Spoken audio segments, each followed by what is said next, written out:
talk about, I've been seeing some really cool stuff that you're doing on socials. So you're gonna do something with iShowSpeed, and then you just did something with like a bunch of crazy celebrity like athletes and stuff like that. So what's going on with NeuroGum, bro? Tell us, what do you got going on? Gosh, everything's going on. I mean, when we think about, I talk about, people talk about the funnel, marketers talk about the funnel all the time. And how do you bring credibility, attention, and clout to your brand?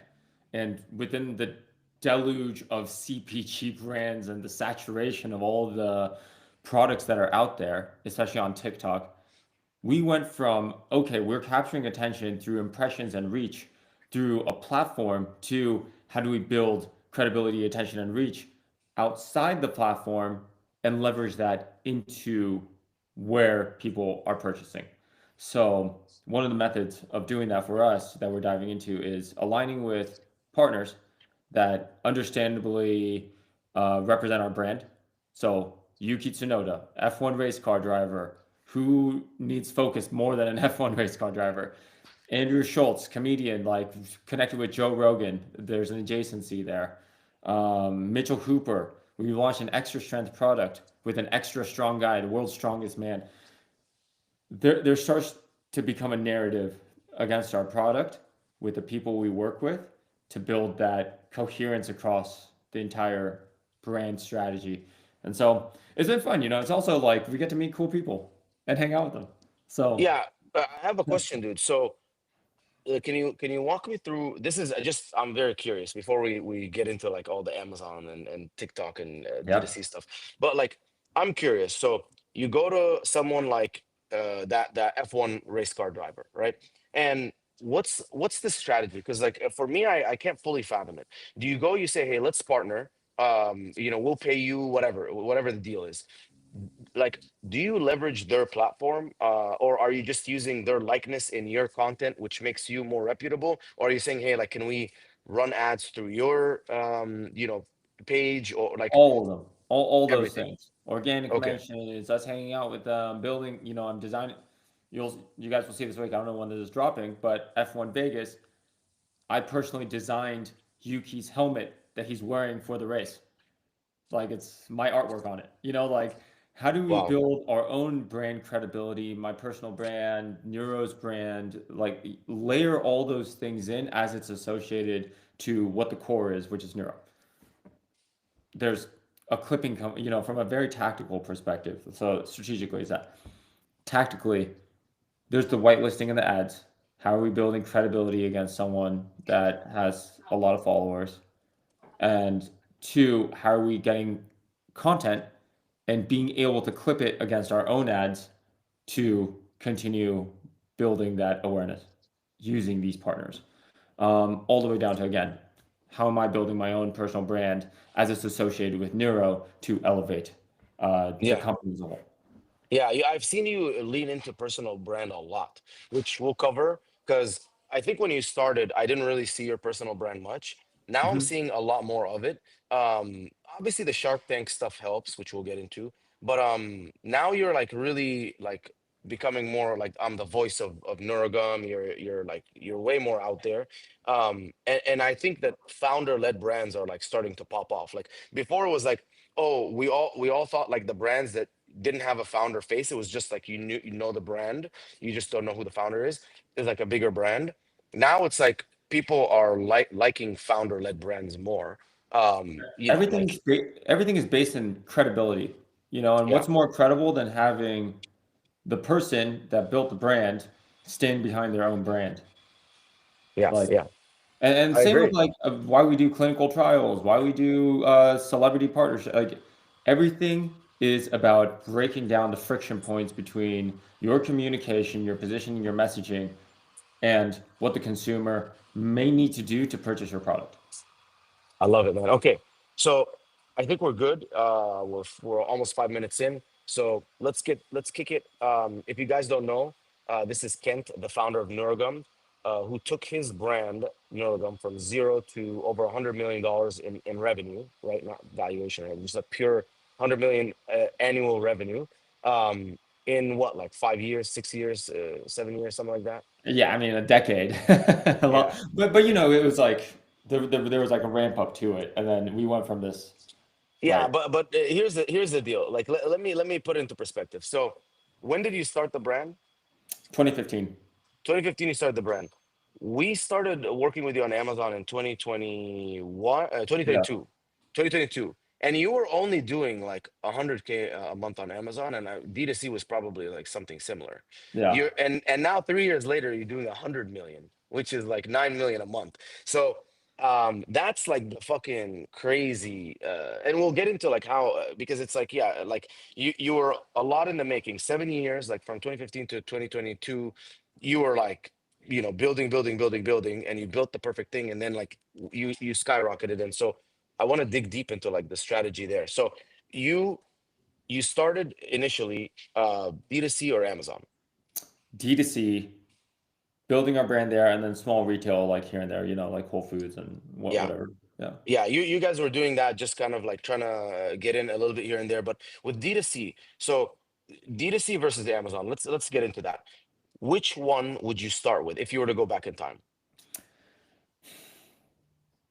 The landscape of digital has changed a lot. So it's really hard to say because 2020 even 2020 D2C or 2015 D2C even is very different than 2025 D2C, where even on a platform basis, I'll talk even about like TikTok Shop and all this because TikTok Shop early 2025, people were buying on Amazon, and we were seeing a large attribution halo effect happening because they didn't trust to buy on TikTok Shop. The Hmm. reason we stay in the top five, top three, top five on TikTok Shop, but everyone else dropped off is because we realized that people are now buying on TikTok Shop because it became a credible platform, and we didn't start diverting, like we stuck to our budgets. We didn't start diverting away the spend and everything that we already allocated into TikTok, even if it started dipping on the attribution side, So it's really interesting to see how the mentality has shifted as these different platforms continue to evolve. And Amazon as a platform is the biggest marketplace in the world. While D2C in the past, meta ads and all these things were working and driving people to D2C, the frictionless interaction that occurs on Amazon became a primary driver for the consumer psychology, for to buy on that platform. And so for most people, building a D2C brand is harder than ever, in my opinion. But building it adjacent to an Amazon or a place like that, I think Amazon, like, yes, it's more saturated, but if you find the right product, is easier than ever before to get people to go and buy your products. Yeah, yeah, because the thing with D2C is you first need to build your store, like a Shopify, whatever. Hmm. Then you need to media buy somewhere. So Facebook ads, Instagram ads, Google ads. You need to pick a platform that you're gonna run. Probably Meta. It's the most powerful. Then you need someone to make the content. Then you need a media buyer to run the ads. Then you need a landing pages, and conversion rate optimization.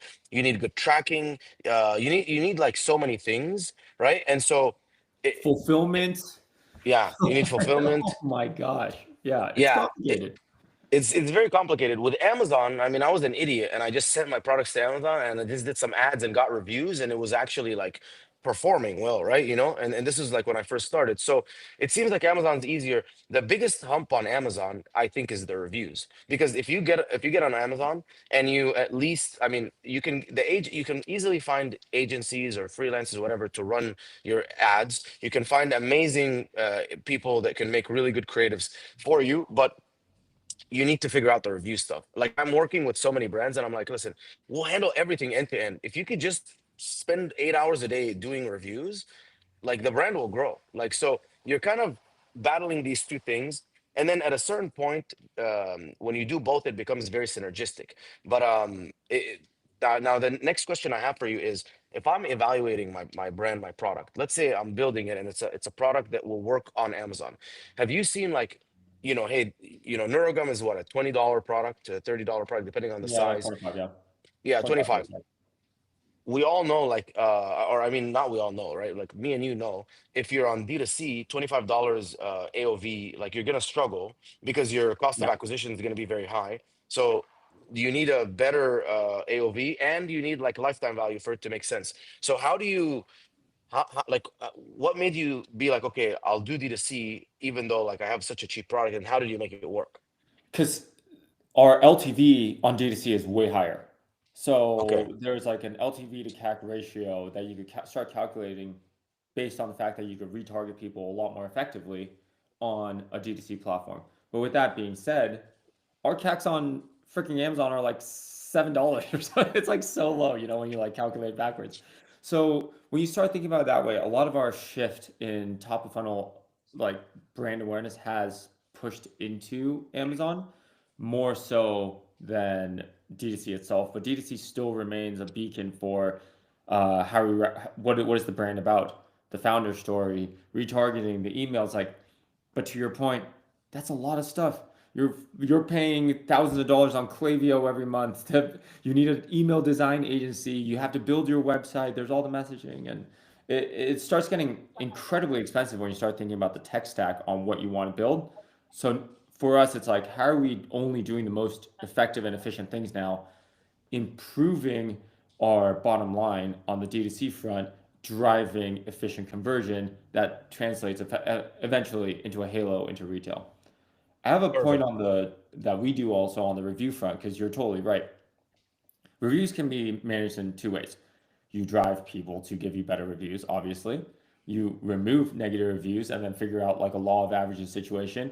Or three, you create content that addresses the problems prior to people even buying, so that when they land on your PDP, like they have an expectation. Like bad reviews only come when people have an expectation of your product and your product doesn't meet those expectations.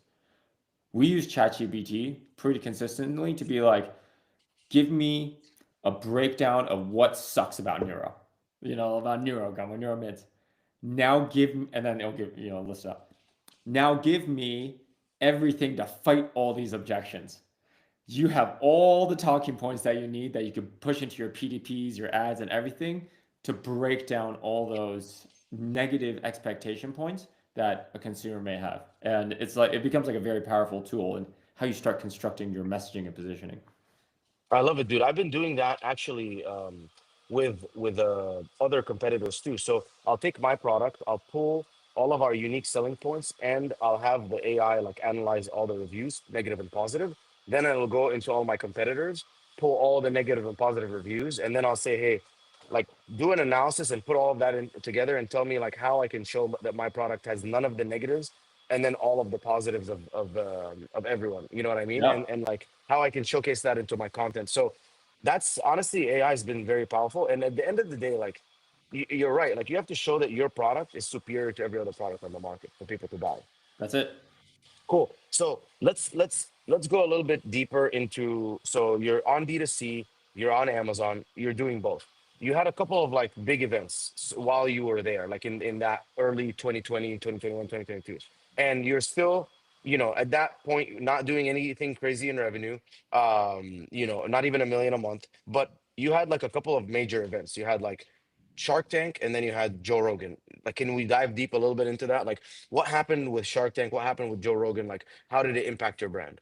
Yeah, I mean, so Shark Tank, we filmed in 2019, aired during the pandemic in 2020. 2019, I think we were doing like $3.5 million in revenue, something like that, like nothing substantial. Um, Shark Tank definitely elevated us, but it was this amplified combination of Shark Tank meets Rogan meets preparation for those big brand awareness moments that really took us into, that first, I think, milestone that a lot of entrepreneurs have, which is the $1 million a month.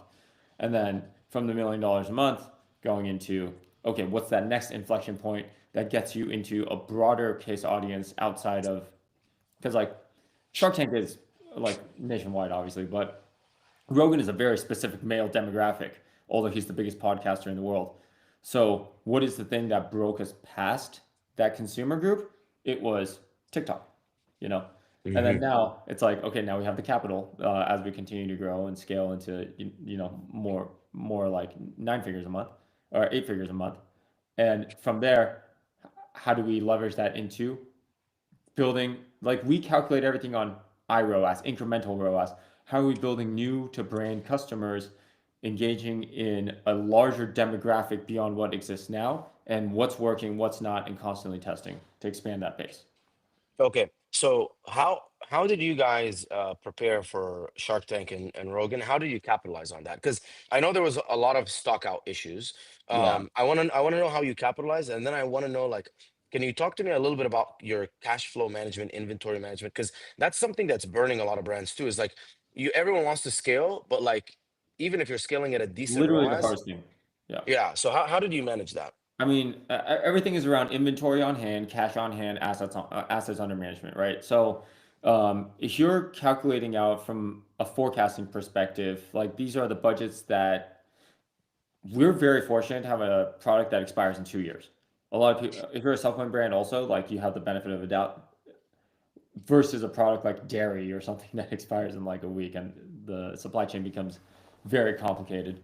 But on that basis, how are you calculating against potential demand curve and growth and expectations on platform based on, for us, ROAS and like what we put in versus what we get, to inventory on hand, and then putting some contingency plan behind that? Obviously, that only works if you're growing like 20, 30%. When you start growing like 300%, it becomes a lot more difficult, which is the problem we ran into. And it's one of those things like that's like impossible to prepare for, Yeah, you know. yeah.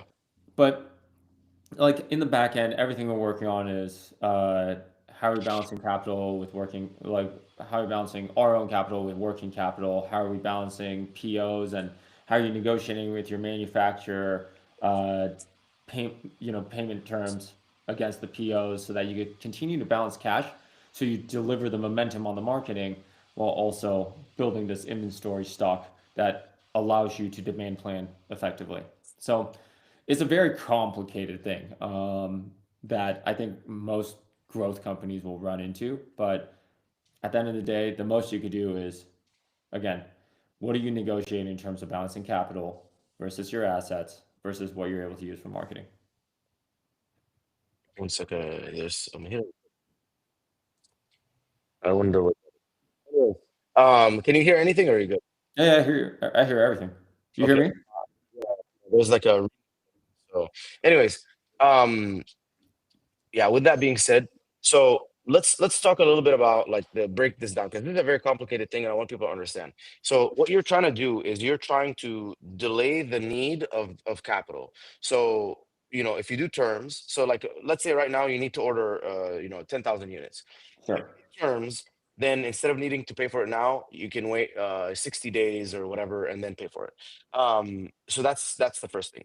Another thing is if you get an SBA loan, for example, and then you use that money, as long as you're profitable, then if you buy inventory, it will inevitably pay you back, and then you can pay off that loan and then reuse that money again and again.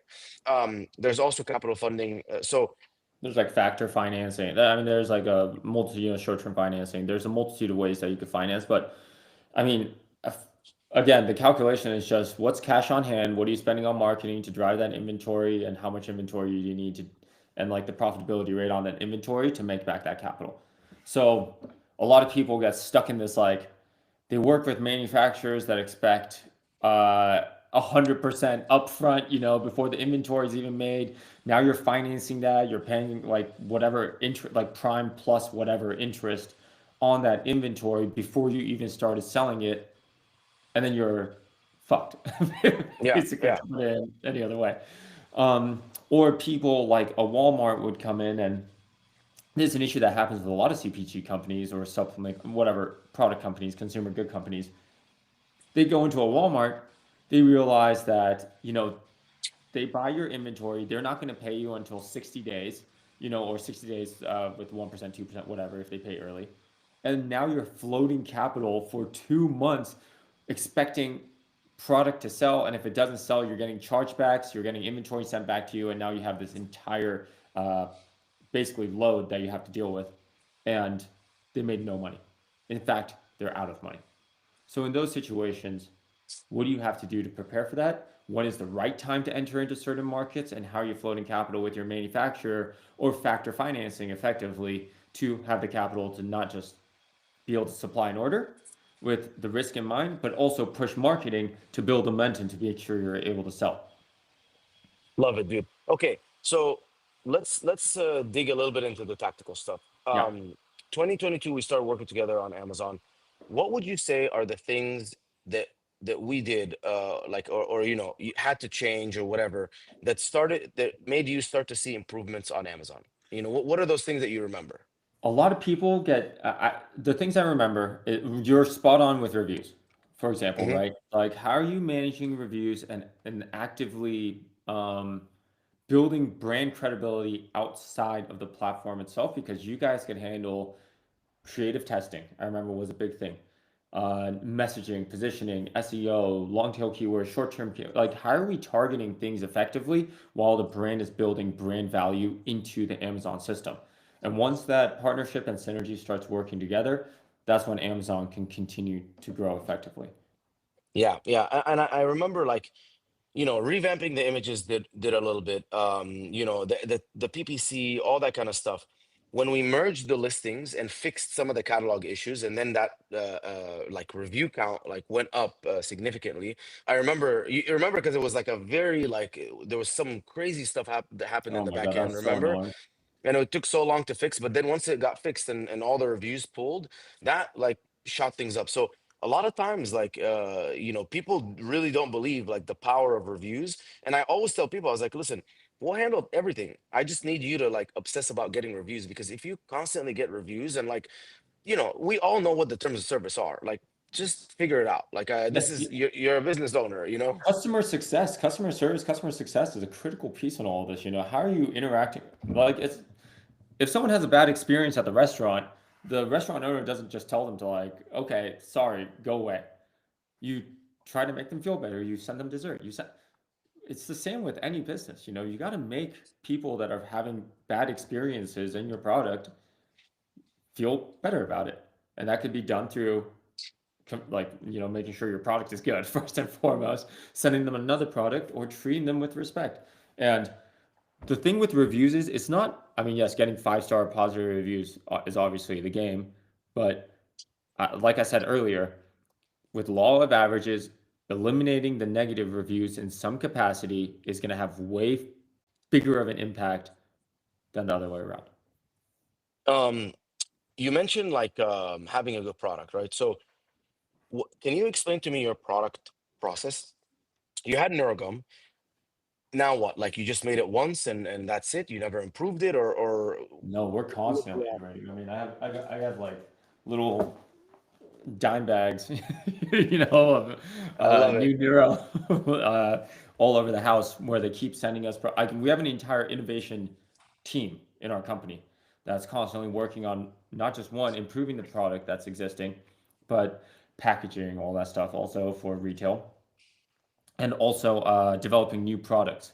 So, from a consumer insight standpoint, if we see that there's, like we tell the story all the time, there's all these complaints that were coming in that the gum stuck to their dentures. And we realized that we had this demographic of people that was 65 and over that was actually chewing our product because they didn't want to go drink a Red Bull or a Monster or a Rockstar. Like, imagine being 65 and drinking something called a Monster. That's not what you want to feel like. Yeah.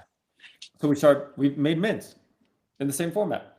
And it doesn't stick to their dentures. We were able to address that community. And then the mints eventually became a very popular thing for entertainers, like DJs, things like that. Right? Like Marshmallow just sent me a message like the other week about, like, dude, this is the greatest invention man has ever made. Like, it's I like love it, things like dude. that, right? So, and then obviously developing products like, okay, hey, I want a product that I don't want to be chewing caffeine after 3 p.m. It's like, great. How do we use clinical trials to create a product that's similar, like our memory and focus product that has Cereboost ginseng in it, that's clinically proven to improve memory and focus, and put that into our same format? So we came out with that product. That's our number 3 bestseller now. So Wow. looking at insights in a way to develop products that assess the customer needs, that So address the customer needs. yeah, so with basically, what I'm hearing you say is like, with your OG, you essentially, you created a product, and it was all, based on like, what is the customer need that they're not getting. Then over time, you're constantly listening to the customer feedback, and then you're incorporating that into your new products. How do you go about competition, like competitors? Like, how do you analyze competitors? I mean, I wouldn't. We had to create our own category, so education was a much larger component for us than trying to fight against competitors just in general. With that being said, um, it's interesting that like with competitors, it's I mean similar to what we're talking about with like the Chat GPT thing and reviews and like fighting against. How do you become superior to whoever you're going up against? If you're making the same product and not differentiating yourself, then what are you doing in the first place? You know, just trying to make a nicer looking brand that uses the exact same creatine, that uses the exact same whatever. There's reasons people talk about like micronized creatine or you know, Yeah, like yeah, like you yeah. have to, Therapy. yeah, you Yeah, differentiate yourself in some way that allows you to capture the consumer and move them away from what their existing habits are. And it has to be so convincing through your product and your messaging and your positioning that there's no doubt that you are the better product. Education is the same whether you're a new category or you're not. perfect. So, to summarize, basically, your success on Amazon came from you created a superior product. You made sure that you looked at, the landscape, what people were searching. You looked at the competition, and you said, okay, our product solves the problem better than everyone else. You made sure that that was all translated into the listing images. The images and all that content reflected your brand. The SEO was there, all that stuff. Obviously, the advertising is the advertising, constantly, testing different keywords and all that kind of stuff. And then you started getting insights on what other people wanted, and you started to incorporate that into secondary products. So whether it's, went to the mint and then went to the sleep and went to the, wellness and the focus, all these different Yeah. ones. And then talk to me about like, so at that point you kind of started to peak, not peak on Amazon, but you started to do really well on Amazon, and then you guys moved into TikTok Shop, right? And we had a call and I convinced you and I said, dude, like, let's just try it, right? Like, Yeah, this yeah. is, yeah, this is gonna be big. Like, it's obviously the Wild West, and like, you guys took it to a whole nother level, right? But after that, like, you got into TikTok Shop. How did you make it work so well? I mean, it was the Wild West. Things have changed significantly on the TikTok platform, and it's still a great platform, and I love it. And but it's just different now. You know, 2023, I guess now, like end of 2023, Jonathan, who you know, our head of growth, and I made it a New Year's resolution to be like, dude, we are gonna crack this thing, and we're posting every single day until we figure out what's working and what's not. And it turned into like a hook testing. I think you know like the typical things that people do. And one of my videos went viral about Rogan, my reaction to it, everything. Made a bunch of sales on a Shuffle video, and we realized that if we could formulaically process this and scale it effectively across different creators while maintaining an incentive structure for them, then there's a way that we could maximize it. And that became, it's funny because like we kind of wrote the playbook on a lot of this stuff, but uh, that became a lot of the model for TikTok. And funny enough, like the people we give our playbook to, like see the same type of success. Um, how are you creating incentives for affiliates, creators in the best way possible, where they are incentivized to make more content for you that may go viral? And how are you having the creators incentivize each other by sharing what's working and what's not? So you create a flywheel of creative performance that they can iterate on. So what's working continues to work better. That's the whole system. The platform has changed a little bit where the incentive structures aren't just like, well, you made a sale, now you made 20% commission, 15%, whatever the commission rate is. It's become, for us at least, and I know this for a fact, for at least the health space, uh, how are you, for us, incentivizing the creator has now become not like giving them Rolex once they hit like $50,000 GMV or whatever. It is, we're going to put ads behind you now to bolster up your content, like much more in the algorithm. And TikTok has shifted into an ads platform, like everywhere else, because they know that's where they make the most The money. money is. And Yeah, this is just GMV max campaigns, right? yeah, GMV Max, yeah. Yeah. So, okay, when we initially started, we were like testing a bunch of stuff. We were going after like that mass, like, let's hit up 100 people a day, whatever. And some people are like, some creators are gonna reply.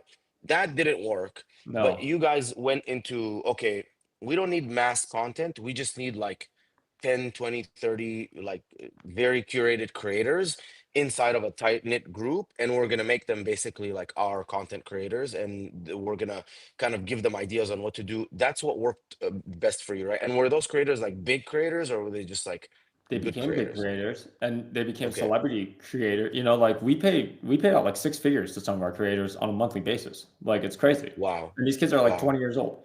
So these guys became like celebrities in the health space. And once you could establish that, people follow what works. So when NeuroGum started to work with these creators, it was very easy for us to sell other creators to be like, hey, you want to join our Discord space? Well, you can only join our Discord space if you do XYZ. And then once you reach XYZ, you know, you can make 10%, 50%, whatever it is. We keep ramping up based on your GMV. And it's you if you're the it's like anything in life, right? Like if you're the one like chasing after people desperately, they're not going to reciprocate that to you. Like that's what all these brands are doing. They're sending all this product desperately looking for one creator to respond back to them and make a video, you know, but now you've spent like $5,000 in cogs just trying to acquire one creator. But instead, what if you spend that $5,000 building a retainer for like 20 creators, 10 creators that are all stars, incentivizing them more, and then all these other creators see that your product's working from those creators, now they're going to join it. Like, how are Yeah. you targeting these people? And that's the difference. So if I were to do TikTok now, you would say, hey, go find like three or four creators, build a very strong relationship, and then help them like, with different content types and all this kind of stuff. And then as soon as they start to see some good traction, put money behind them, support their growth, and just invest in a small, like lean team of heavy hitters. I mean, again, like we have the benefit where we didn't have to do like we did that initially, so we were able to grow. But I see all these taps and stuff, and from anecdotally from my other friends that have tried to leverage that, it works to a certain degree because you get like a creator pool immediately handed to you to create content. But what's after that? You know, how are you building the cloud? Like, creators are only going to join you again if they know they can make money off you. Why would they waste all their time and like effort with a brand that's not going to generate like their income? Yeah, yeah. No, that makes total sense. Um, okay, cool. So at this point, you have D2C, Amazon, TikTok, all at the same time, all playing with each other. What would you say? Like, give us like a breakdown. Like, was it like 30% D2C, 30, 40% Amazon, 20% TikTok? Like, what was the spread? Right now, just in general, No, like, let's say like not now, but let's say like when you first cracked TikTok and TikTok started to work. it's so attribution into other channels was so big back in the day. Now that TikTok Shop is a more credible platform, people are just buying on TikTok Shop, so the attribution isn't as high. Um, but we were we pulled all I'd rather talk about it in terms of spend versus revenue. We Okay. pulled all spend back on Shopify, primarily due to inventory also. We pulled 80% of our spend back on Amazon. We amplified spend into search because we knew people were searching us off TikTok, like Google PMax, and Amazon search, and started driving more spend into creator affiliate payouts on TikTok. So that became the split. And I think Wow. with any brand that's starting to blow up, like not, you know, we've kind of reached the saturation point a little bit as well, but on TikTok to that degree from an awareness standpoint. But once you start blowing up, people are going to start searching for you. So how are you shifting your spend in a way that is more oriented towards capturing the attention of those people? Okay. And then at this point, what is the revenue split? Is it like, across the three Yeah, platforms? TikTok's probably like TikTok. It's like maybe Include like retail, because I know you guys 15%. have retail too. Yeah, 15% retail. I mean, retail next year is going to be like 50% plus of our business. Wow. Um, yeah. Shopify's tiny. Amazon's still like 30%. Why is Shopify so small? People just don't. One, it's like a money suck. Meta, CACs, everything are so expensive. So for us, it's more of a brand building platform. Um, it's just expensive. Again, it's like I know companies like Rise Superfoods, Everyday Dose, these guys that invest into it and do really well. For us, I our thought process is people are not willing to spend $25 worth of gum on the first go off a random website if it's not Amazon. But because Amazon people have like a supplement purchasing mindset behavior already Yeah. built in. Yeah. I'll spend anything on Amazon, no matter what. Like, I don't care because I know if I'm not happy, it's like 2 seconds to return it. You Yeah, know? Yeah. That's exactly. that's that's the superpower of Amazon. Is like, oh yeah, 80, 90, $100, $800, automatic cat litter. I don't give a fuck. If it breaks, like Dude, tomorrow you I'll also return get it. it in 2 days. Yeah, It's yeah, like on D2C, you can work with whoever, but you're going to be paying like $15, whatever, however heavy your product is, you're going to be paying a crazy amount of money. yeah, It's yeah. like trying to ship product in 2 days. Amazon, you're never going to beat that. All right. So let's go into now. You have Amazon, D2C, TikTok shop. You're going into retail, right? Like retail started to be, when did retail start to become actually a significant play for you?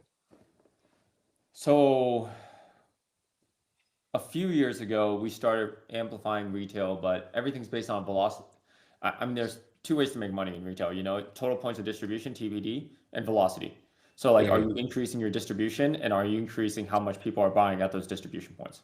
And then what's the money you spend to make sure one or the other increases? Um, at CVS, we started seeing traction alongside the brand awareness where we started becoming a top product in our category as well as Whole Foods. Like we start to see the success. When And did you get into retail? Like when did you start to get into these major like Whole Foods, CVS? Like when did that start? like 2019, 2019, Okay, so 2020. 2019, that was like before Shark Tank. Yes. So before Shark Tank, you were able to get into retail. How were you able to get into retail?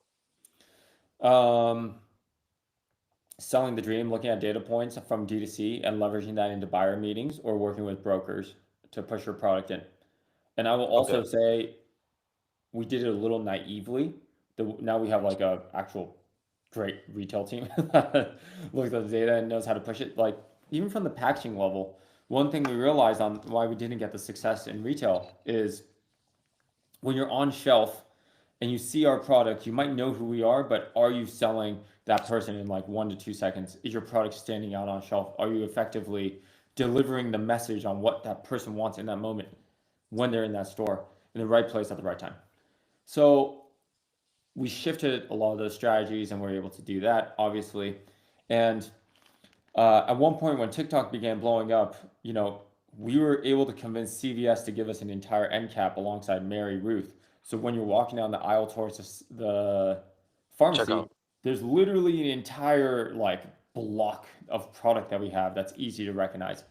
And at that point, here's one of my favorite stats to say.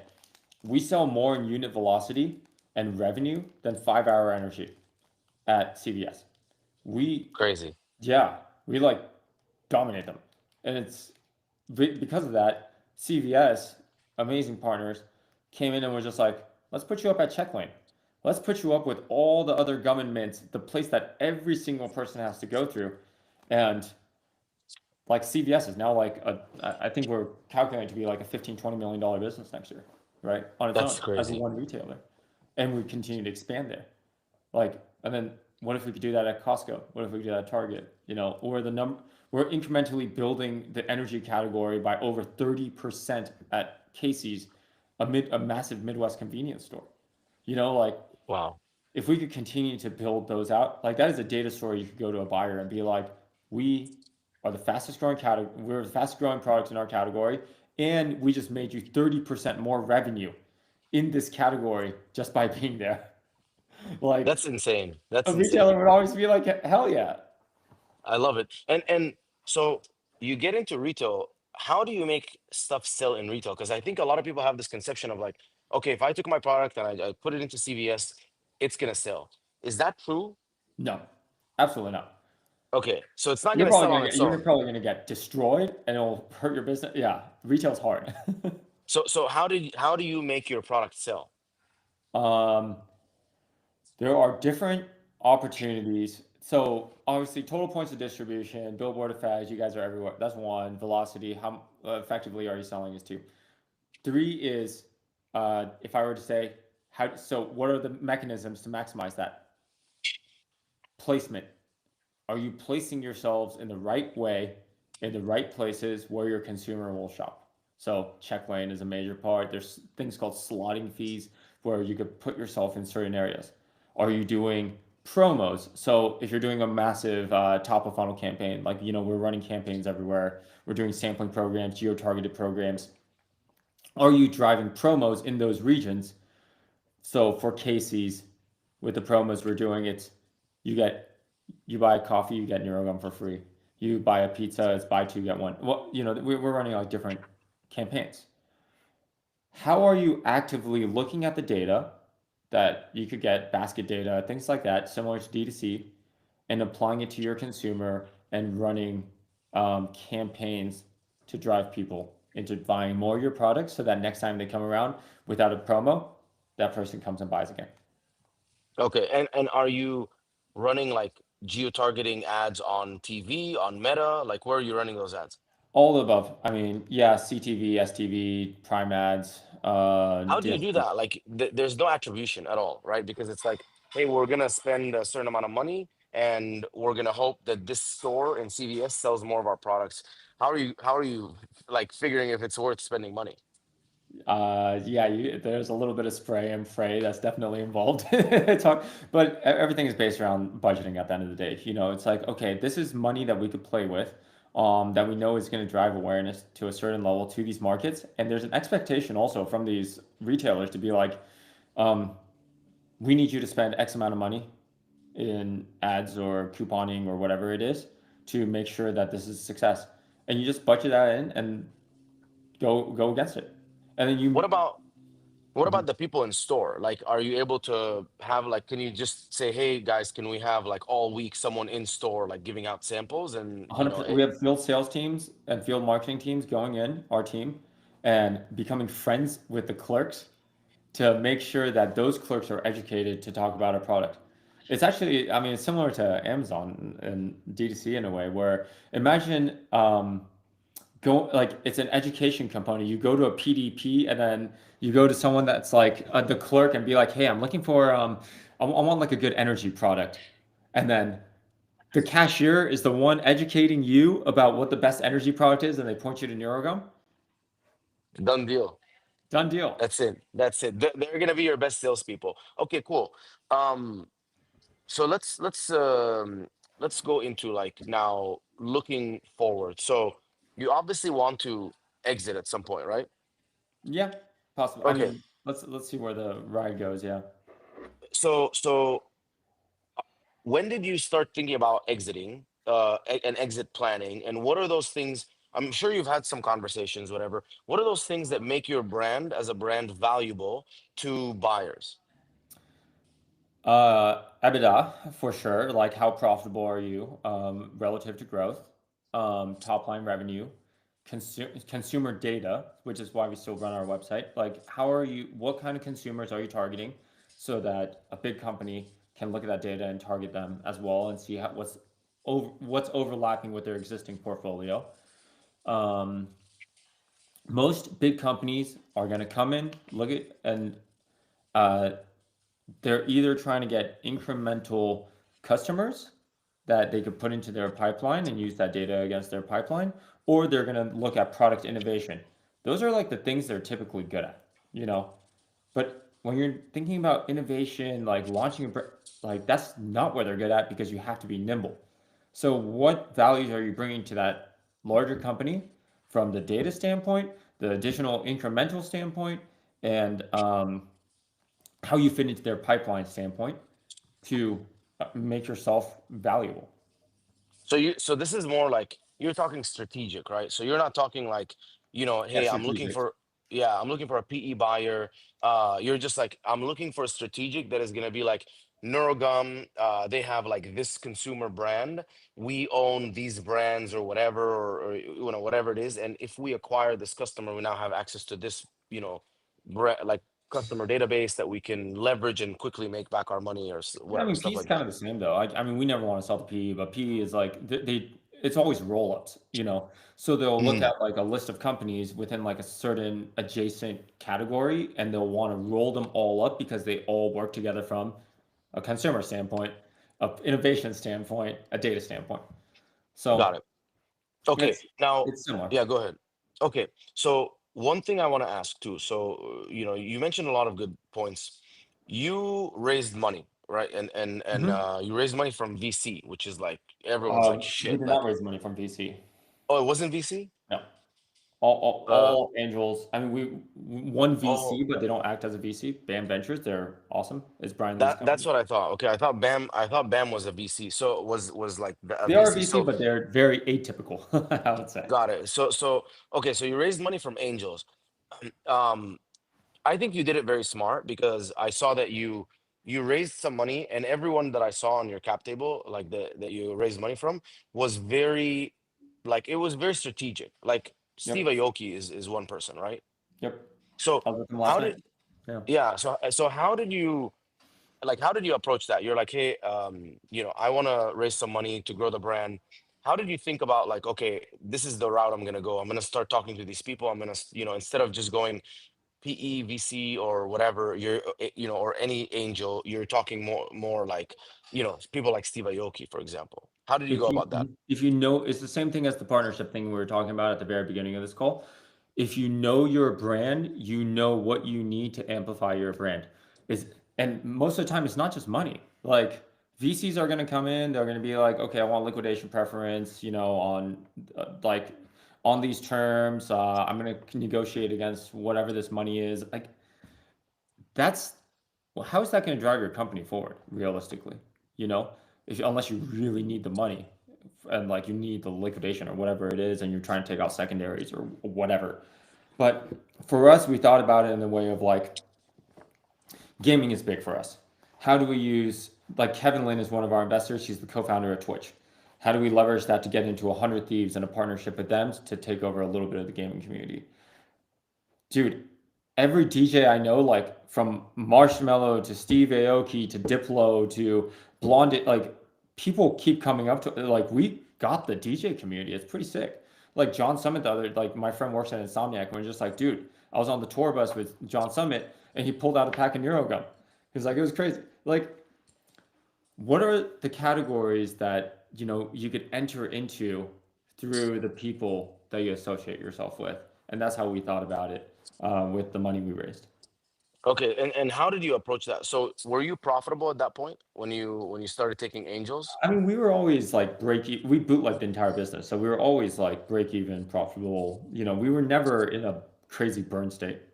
Yeah, yeah, but you were like, the business was like decent, but it was not like, oh, your guys are like super profitable and they're like, wow, this is a home run. And you weren't like burning money and they're like, yeah, I don't know, like this is a little bit too risky. So you were kind of like a regular business. And then how did you approach it?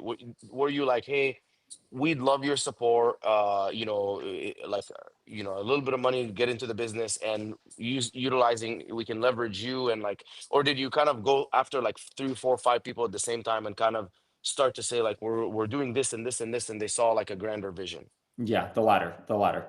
Okay, So okay. like also when the funny thing about money is like when one person comes in, the rest of them follow.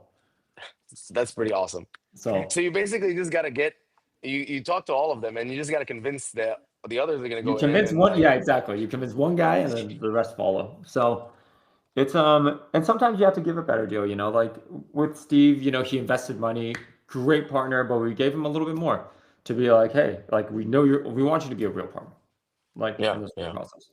And So and and who would you say out of all of those, and it doesn't have to be like black or white, but like kind of general, out of all of those, who do you think had the most impact on you?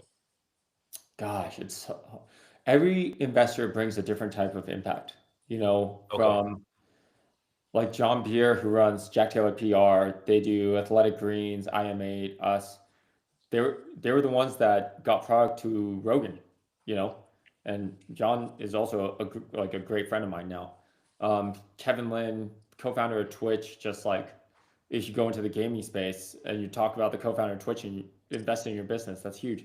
Steve Aoki, the DJ space, like every single one of these people bring, like even BAM Ventures, like Brian Lee, Shamin, like they never pressure us in any way. They're always supportive and they push resources onto us. It's like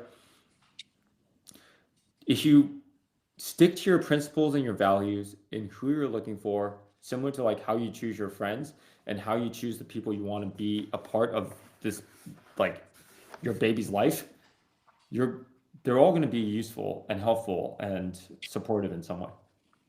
I love it, dude. Okay, one more question, and then we go into the Q&A because I know some people had some questions.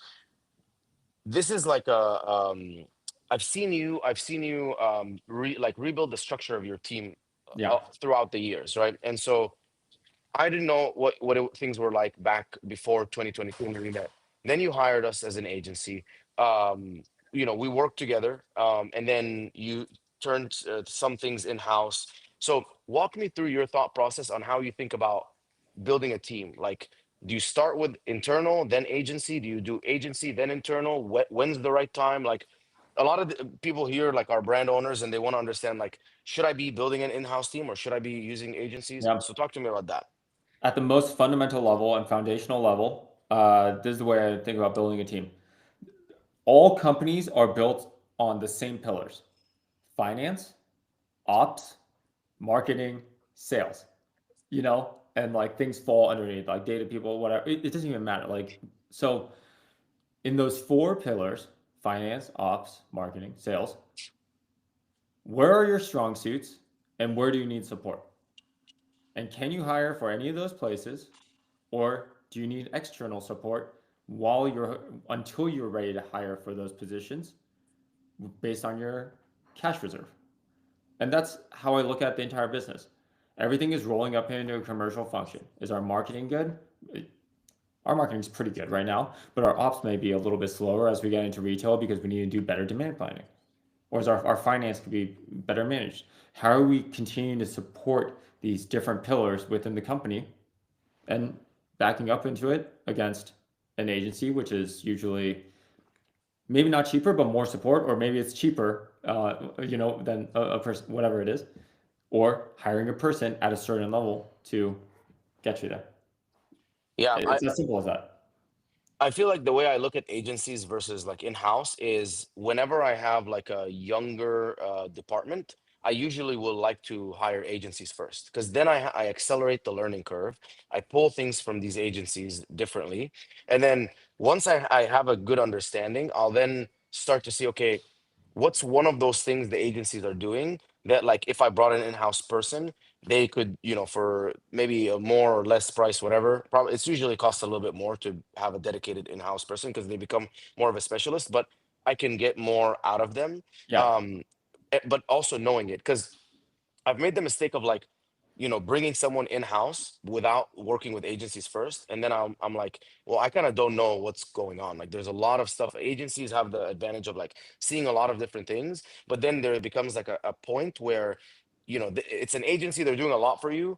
They're never going to be like that same like single person specialist that's obsessed with your brand, right? Yeah, So of course not. Yeah. yeah. So I feel like they're good at different stages.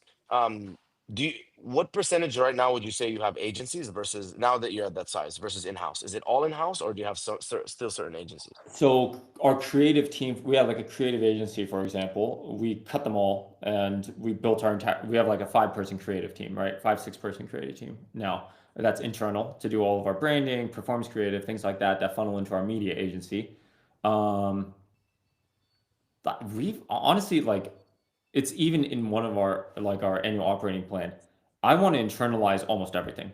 You know, like at Hmm. the end of the day, we're at the stage in our company where we want to build strength within our company so that we could iterate quicker.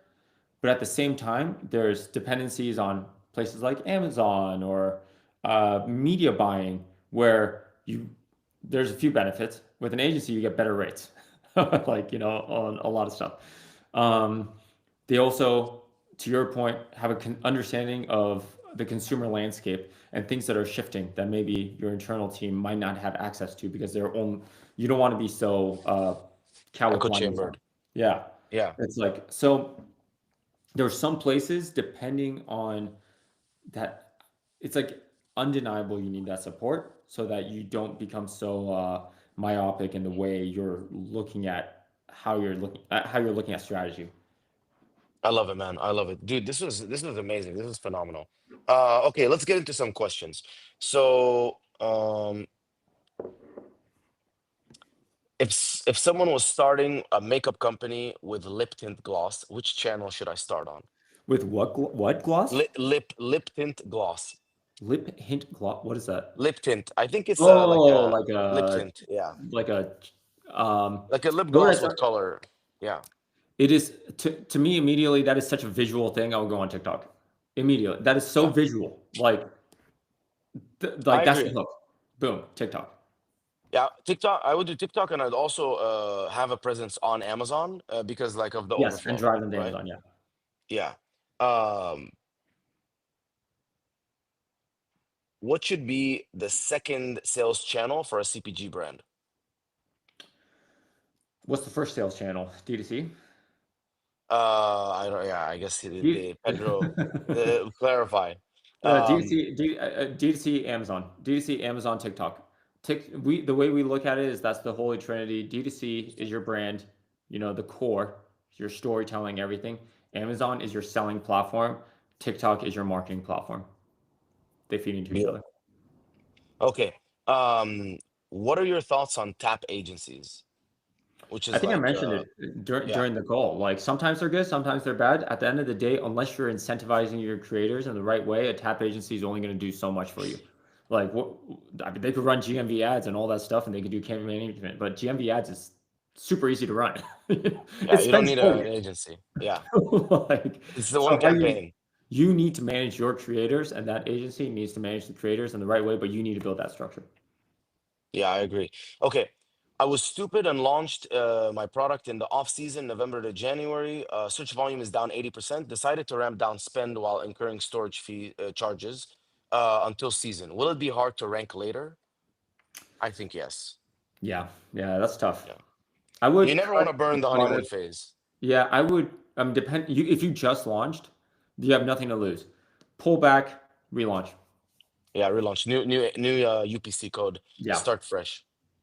Okay. Abe asks if you could go back and change one thing with everything that you know, what would it be?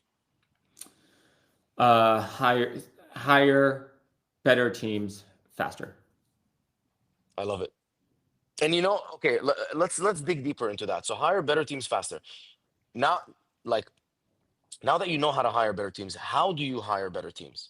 Yeah, that's the big thing. Learning how to hire better. When you're a startup, like I was very junior, my co-founder was very junior, and we hired very junior people. So none of us were elevating each other. We were just doing work that we thought was right. But when you start hiring people that have that experience, which we're able to do now, they bring a subset of skills that elevate your business. Like that is so valuable. Um, they have to be a culture fit. So like the group, the most important thing and valuable thing as founders that you need to do is set up your principles and what culture that you want to develop in the company. And those are the principles that I talk about every single team meeting when like we have like 80 employees ish now. Those are the things I'm talking about all the time. I'm talking about principles, right? How they fit into your principles and how they follow them. What are the skill sets along the four pillars, marketing, ops, sales, finance, that they fit into to elevate that? And then we use the Who scorecard method, but um, in that scorecard method, how are you grading them against the skill sets that you need and the culture that you have against how they're going to operate within your company? Beautiful, beautiful. Yeah, and one thing I also learned, so this is great, but I also learned that you have to go through people fast. Like you have to Yeah. like I have a rule of three. I usually know for any role or agency, I'm probably gonna have to get burned the first two times Because the first time you kind of are looking for something, but you're not 100% sure what. Second time, you're like, okay, you have a better idea, and you have like a kind of a reference point. By the third one, you are very clear on who you're looking for, what works, what doesn't work, and you can pretty much identify them. So a lot of times I tell people, like, people will talk to me, I'm like, dude, you're overthinking it. It's like a girlfriend, right? Like, you're not gonna get your wife on the first girlfriend or second girl. Like, just go through them, dude. Like, go through them, Yeah. learn, and keep going. Okay. Z asks, what was the single toughest part of getting NeuroGum from an idea to shelf? How would you shortcut it today? What mistakes did you make with your first manufacturing partner, and what would you do differently? God, there's so many layers there. Resilience is obviously incredibly important in that whole process. Build you taking consumer feedback as quickly as possible to iterate on your products is very important, and that goes with packaging everything. I would very quickly, and you don't need a lot of money to do this. Hire someone in the Philippines to get branding together very tight, your messaging positioning, so it's cohesive throughout. We were not cohesive at the very beginning. So you have something that you could anchor on. And from that anchor point, look at where you're going to win and don't try to win everywhere. I think that's what we would do. I would be Yeah. like, here's my product. I know what it stands for, and I'm going to win on TikTok. And I will invest everything there versus diluting yourself across like multiple platforms, which is what we did.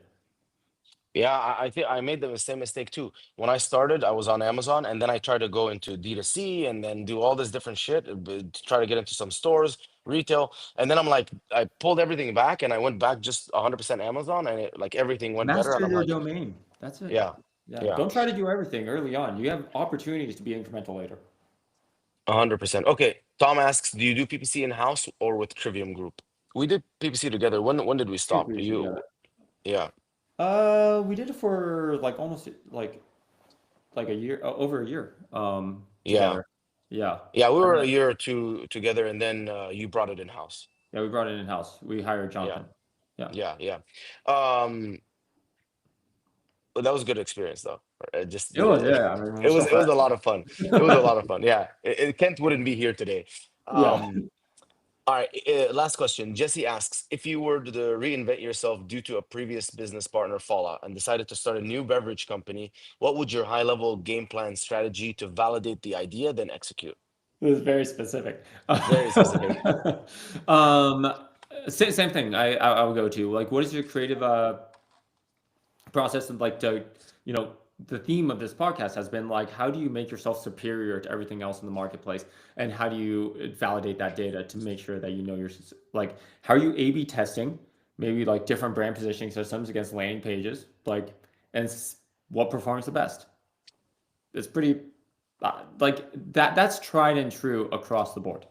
you know what messaging, what positioning is resonating with the consumer base that you're targeting, and make sure you master that But messaging to that consumer let's group. be more tactical. Like, let's say like I come to you and I'm like, Kent, help me out here. Like, I have an idea and I want to test it. I want to validate it before I spend a fuck ton of money on beverage, which is gonna, like, burn my pockets. Like, what would you do? Like, would you build a sample? Would you go sampling in this, in the streets, in the gym, whatever, wherever the ICP is? So first and foremost, flavor is king. We say that internally in the company. It's like the only way you can test flavor is by presenting it to a bunch of people. So that could come in like a clear freaking plastic bag. It doesn't even matter how people are consuming it. Does it taste good and does it work? So first and foremost, make sure that's working. From there, everything becomes marketing and brand building at that point. So how are you validating the messaging, positioning, all that stuff? There's tools that like pickfu, pickfu.com that you could use where you could pay consumers to A/B test what looks better if based on a prompt. Like a lot of Amazon people use that tool. You know about pickfu, right? Yeah, Like yeah. Yeah, I know. there's I all use Pickfu a ton. There's a lot of them out there, and I think Pickfu, it's one of the fastest ways to get like very quick, very cheap feedback. 30 minutes, you It's have so 50 cheap. It's people. like $1 per feedback or like even less. So like for $50, you get 50 consumers saying yes or no to two ideas. You refine it.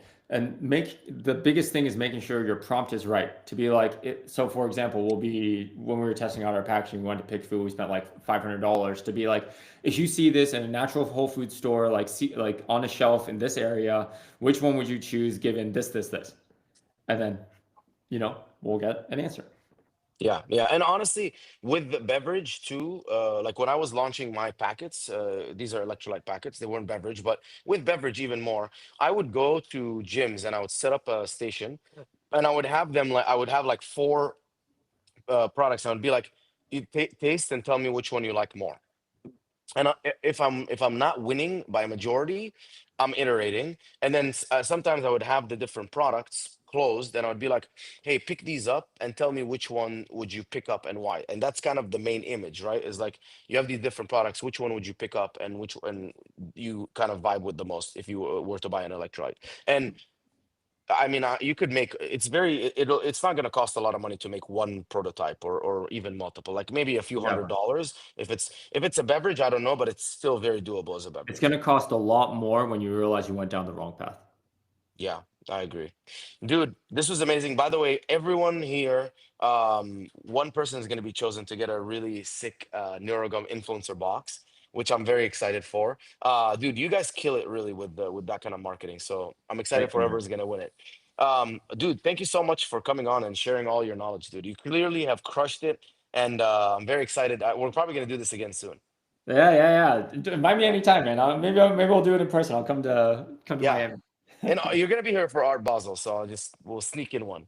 Okay, sounds good. I might be there in February too, so we'll hang. Perfect. We'll coordinate, man. All right. Thank you so Thank much, you, brother. everyone. All right. Bye. Bye. Can I just leave, or should I wait for the to upload? You know what? Yeah, wait for it to upload. But actually, since I have you here, bro, can you Yeah. do like a testimonial? Yeah. What All do you right, want me to let's do say? it. Because I'm trying to whatever. Just say like um the experience. My name's Kent, founder of NeuroGum. Like this is my experience with Trivium. Okay. My name's Kent, the founder. Okay. My name's Kent, co-founder and CEO of NeuroGum. Trivium was an incredible partner for us in helping us get our Amazon going, whether it's PPC, creative management.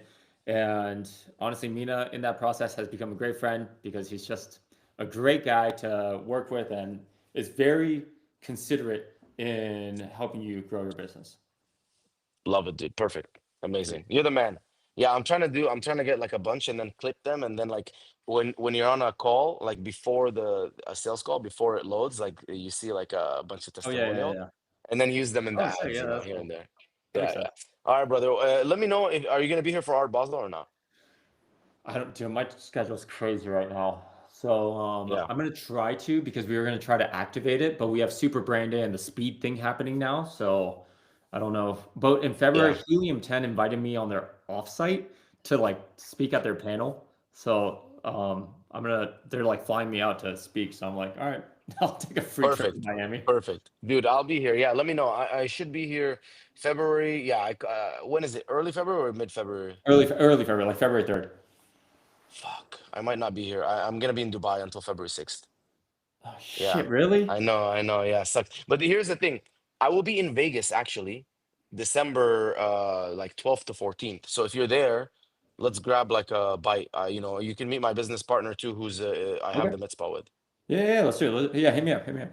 Perfect. All I right, think you take have it to easy, turn the brother. live off for it to upload the rest because it's still uploading what we have now. How do I turn the live off? Okay, let's see. Candy. Oh, Candy's gone. Yeah, maybe we could hop off then because I think it's just uploading what like us talking right now. Us talking right now. Okay. Yeah. I have no idea how to turn it off, bro. So, all right, we'll see you. All right, later, dude. Bye. Bye.